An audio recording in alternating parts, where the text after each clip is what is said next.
Oh man, Dead Space 3 looks so freaking awesome. I mean, the first two were incredible, and now we'll have a trilogy of great space horror. You can buy resources with real-world money. What? I mean, I guess that's okay, as long as you can't buy weapons to make the game easier. You know, it's a survival space horror game that's meant to be hard. Trying to create a weapon you don't have enough resources for causes a screen to pop up which offers you the ability to get some additional parts through downloadable content. What? Yeah, I'm gonna pass on this one. Oh hell yes, a new Forza game on a brand new Xbox? This game is gonna look fucking fantastic. I can't wait to see all the new cars they added. What the fuck is this? Half of these cars you gotta buy with real money? You're telling me Forza Horizons has more content than this? And no thank you. Damn, this Ultimate Team mode looks dope as hell. You get to create a team from all the famous football players over the years. Man, I wonder how you get those players. Oh, that's right. Of fucking course. Black Ops 3? I mean, I guess it looks— oh my god, no. A new Battlefront game? From EA? And it doesn't have a season's pass? They're actually listening to what fans want?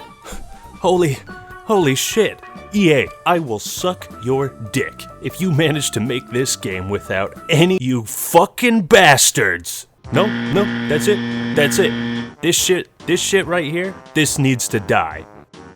Microtransactions. There's probably no other word that'll make gamers any more upset.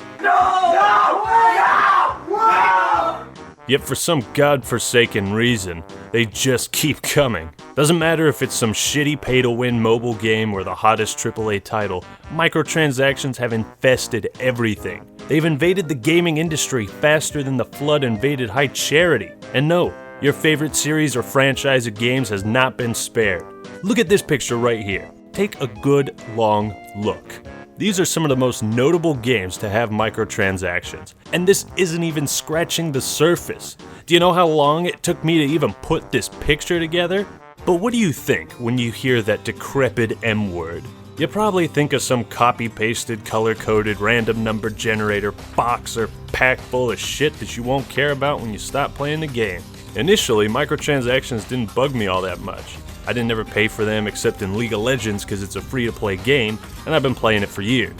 But after seeing franchise after franchise do the same old shit, I just got sick of it. And after seeing Battlefront 2's generic as fuck M-word system, I was just like, are you so uncreative? You're gonna do the same monetized system that's been done to death, revived using necromancy, put on life support, buried back in the grave, had the grave pissed on, and finally some crazy parent digs up the remains and brings it to an ancient Indian burial ground. The Indian burial ground up that road. Alright, to be fair, the game isn't out, so we don't know exactly what the RNG system will be like. I hope I'm wrong. But you all know I'm not. I mean, it has to be working if all these companies have confidence making the exact same system in so many different games. Part of it is gamers are a competitive bunch and some will pay for any advantage they can get. Blitz is probably the worst offender, being a blatant pay-to-win game mode. Problem is, 99 times out of 100, this shitty RNG loot system could be replaced with something infinitely more creative and rewarding. Hey, remember when you had to unlock Hayabusa by getting 1,000 gamer score in Halo 3? That was a big deal. Or remember saving up your credits to buy that one thing you wanted? Here, have some RNG in Halo 5. As Uncle Ben once said, with great microtransactions comes excessive useless shit. When you stop to think about it, they really are a slimy fucking business practice. Because above all else, microtransactions are meant to manipulate you, and I'm gonna show you how. You almost got me. 99% of the time that's the case. The one exception I can think of is Titanfall 2, because holy tits on a kebab, you get to see what you buy. To balance out the good stuff, developers implement the idea, rule of the few, which basically means if there is less of something, it is more valuable. And to do this, they pack their RNG systems with tons of useless shit. It's the same thing with slot machines or the lottery. There's a very small chance you'll get 777s or win the million, but the chance is there and that's all it takes to get you to buy into it. Blizzard expanded on the mind manipulation even further in Overwatch. I mean, it's really impressive. With all the different types of loot boxes only available for a short period of time, Oh, you better buy some if you want to get that thing you want, because it's not available forever. This is called the scarcity scam, and it's meant to put people on the spot, forcing them to make a decision or else miss out on what's being offered. It's a sort of don't think about it, just buy it type of marketing ploy. But if you call now, within the next 20 minutes, because we can't do this all day, we'll give you a second set absolutely free. But Blizzard went even further. They wanted to make opening loot boxes an event. That's why the controller vibrates, the heroic music plays, and it's all shiny. That's why it's color-coded, because that split second those tokens fly in the air, you're wondering what you got. It's a carefully crafted system made to exploit the addictive tendencies in people. They want to make it as addicting as possible. Of course, this crate opening buildup is being applied in most of the other RNG systems. In Halo 5, you get confetti and cheering, you get the idea. And one of the biggest reasons why these systems are so common is because they're not against the law. It's illegal for minors to gamble unless it's in a video game.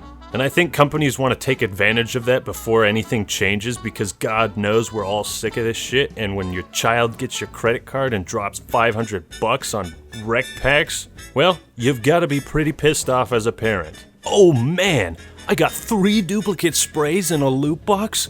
Oh fuck yes. I'm so happy now because I'm exactly 1.5% closer to getting that skin, the thing I want. Maybe if I play another hour's worth of gameplay, I can get another loot box and get 3% closer. It really says something. When the RNG system was so bad in Overwatch, they actually had to patch it.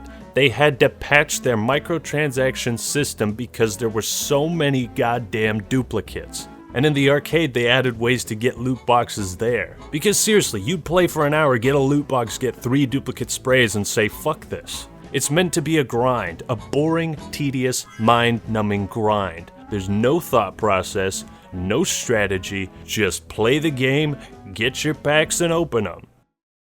These systems have gotten so oversaturated that I honestly don't care what skins I have or what my weapons look like. It's become such an overemphasized part of so many games that it's not special.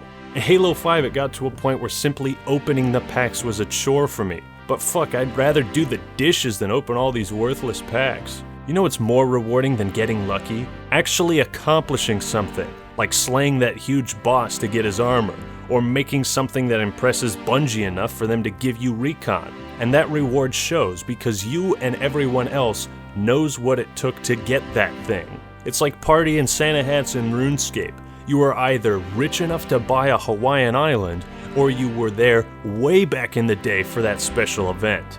People want something to show for all the time they invest into a game or a sport activity. That's why we have trophies, because it shows an accomplishment. You earned that trophy. You weren't randomly selected from the audience to get it. Being lucky isn't rewarding, being skilled is. And you got a game like Modern Warfare Remastered, which to my knowledge was a huge breakthrough for microtransactions, because not only could you resell the same game but only available if you buy another game that you don't want, you could also add microtransactions into that remastered game when they never had them in the first place. Boy, how the times are changing. Which brings me to my next point, how companies tried to hide this shit. EA didn't launch Battlefield 1 with microtransactions, and I believe they did it so that it'd make headlines, so people would think, oh hey, maybe you're done with this shit. But then the sleazy bastards added them in later. They got the good press, and then when the time was right, added the microtransactions back in. And Activision did something similar with Modern Warfare Remastered. At first they say it's cosmetics only, but whoops, looks like I messed up this code here and now there's weapons in the RNG system. Now I understand that MTs and Seasoned Passes are a way for companies to ensure they make their money back. Games are a big investment, and though inflation is always growing, the price of new games is not. Since nobody wants to raise the price, well, directly, explicitly raise the price of their full game, it seems like this is just a shitty coincidental byproduct of the price of games staying the same. This doesn't excuse or make the games affected by microtransactions any less shitty, but it's important to understand one of the reasons why they exist. Another reason is companies say it provides whatever free DLC the game has in the future. And while I think that's a mixed bag, if the game doesn't launch with the content people expect of it, then the microtransactions are only adding back cut content from the previous games.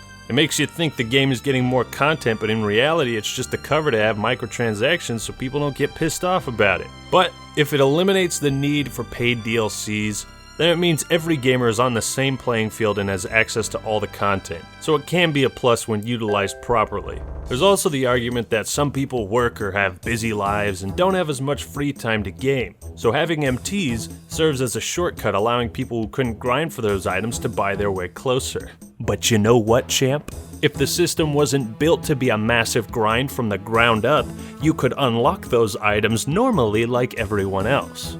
Now you might be thinking, but, man of acting, you don't have to buy the microtransactions, so what's your problem, kiddo? Well, let me answer your question with another question. If I don't buy the microtransactions, how does that make my gaming experience any better? How does that change the system that is already in the game? It doesn't. Because if the system is made to accommodate microtransactions, then it is designed around that, because any business worth their salt wants to make money. Just because I have the choice of paying or not paying doesn't make a shit system suddenly good. So it's one thing to have an RNG MT system, but games like Forza 5 are just disgusting. When I play a game, I don't want to see price tag after price tag on hundreds of items every single time I look at the different cars. There's nothing that kills my motivation like seeing price tags on everything. And you know, I'm not going to advocate a boycott of these games or anything like that. I think Battlefront 2 will be a dope-ass game. If you want to buy it, buy it. It's your money, and you're free to spend it how you choose. But holy shit, you'd be better off giving the money to charity or getting some tax deductions or fucking anything but buying duplicate sprays. Is that what you want to spend your money on? The important thing is don't be manipulated by the system. Understand that it's there to manipulate you, and it is not there for your benefit. As a consumer, you need to be smart and aware of how companies will try and fool you. And naturally, because these systems are so common, and people want to feel that excitement of getting lucky, but don't want to spend the money, you got thousands of crate or box opening videos, and this type of content on YouTube is vapid. Only serves to show people what's in the system, and have the viewers live vicariously through the content creator. So you people watching this and make those opening videos, stop encouraging that shit. And to Activision, they have randomly received the Shitty Business Practice Master Award. You've earned it. Remember how Microsoft used to have you buy things through a point system?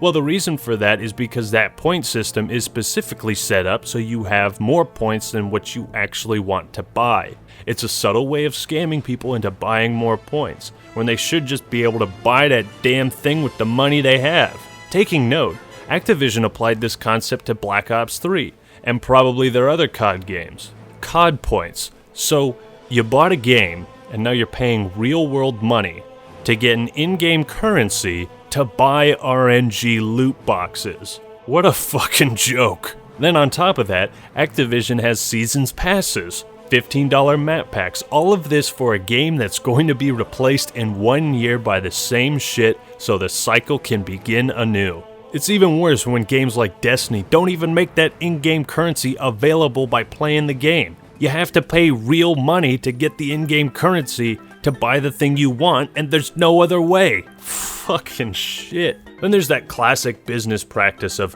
buy this many and get bonus points. Woo! I honestly learned about this in the 6th grade. It's a classic marketing ploy. Basically, you offer a product, but create the illusion that buying more will give you a bonus. Like those infomercials that just get better and better the longer you watch. We're not done yet. You'll also get the mixing bowl set, ice cream trays, an inflatable chair, glow sticks, a shower caddy, fridge magnets, an ironing board with shirt rack, an electronic Sudoku puzzle generator, language translator, mouse pad, and a mascot outfit. So again, it's meant to entice you to drop that extra money. And don't get the idea that microtransactions are the purest form of evil since Mehrunes Dagon, because there are instances of, in my opinion, good MTs. Like the announcer voices in Halo 5 and StarCraft 2, you might have mixed opinions on them, but at least it's something unique and different. And that's a triple. Damn, you're good! But the biggest point I want to nail home is all these RNG MT systems, they never make the game better. Show me one example of a game that has microtransactions and is better off because of it. It saps the creativity of the game. It eliminates a more rewarding unlock system, it provides a potential pay-to-win street for some people, and most of the time, it's sleazy as hell. The one exception being Titanfall 2, because what you buy isn't in the base game, yet the base game feels complete and there's no bullshit. Just remember, microtransactions are meant to exploit you, to dangle shiny trinkets in your face and coerce you to buy them. It's meant to be an endless grind so there is no limit to what people can spend, and it's meant to be an addicting experience so you keep coming back. This is the equivalent of a digital casino. Of course, this is just a video of an acting male venting his frustrations. I don't expect this to change anything, because if it's broke but makes a shit ton of money, why fix it? I don't see microtransactions going away anytime soon, but at least I hope you learned something about what's going on behind the scenes, why these systems are made the way they are, and why they're so prevalent. Just be smart, be a smart consumer. So yes, microtransactions need to die. They need to be buried back in that piss-ridden grave where they belong. It's a cancer upon the gaming industry, and it's hardly ever beneficial to the gamer and the consumer. Fuck microtransactions. This video was sponsored by JP Fitness. If you're interested in practical and scientific knowledge of keeping your body healthy, working out, nutrition, JP Fitness has an incredibly underrated YouTube channel, and I highly recommend checking him out. Thank you all for watching. Let me know in the comments what you think. Are you as pissed off and frustrated with microtransactions as I am? I'm sure you are.